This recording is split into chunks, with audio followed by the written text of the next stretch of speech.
বৃহস্পতিবার বিকেল ৫টায় জামায়াত আমির ডাক্তার শফিকুর রহমান ফেসবুকে এক চমকপ্রদ ঘোষণা দিয়েছেন। তিনি বলেছেন, এটিএম আজহারুল ইসলামকে মুক্তি না দিলে ২৫ ফেব্রুয়ারি আদালতে গিয়ে আমি নিজেই গ্রেফতার হব।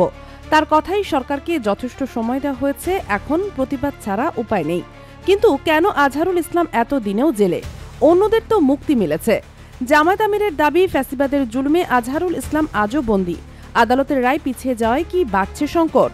২০১৪ সালে মুক্তিযুদ্ধের সময় মানবতাবিরোধী অপরাধে আজহারুল ইসলাম মৃত্যুদণ্ড হয়।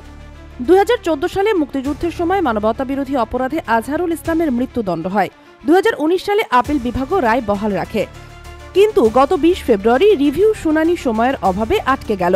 বিচারপতি না থাকায় পেছালো তারিখ। ফলে আজহারুলের ভাগ্যে কি লেখা আছে এখনো অন্ধকারে। শফিকুর রহমানের এই সাহসী ঘোষণা কি সরকারকে চাপে ফেলবে, নাকি রাজনীতির নতুন মোড় নেবে? ২৫ ফেব্রুয়ারি আদালত প্রাঙ্গণে কি ঘটবে? সবচেয়ে বড় প্রশ্ন, আজহারুল ইসলাম কি মুক্তি পাবে? Sheikh Masuma, Daily Hour, Bangladesh.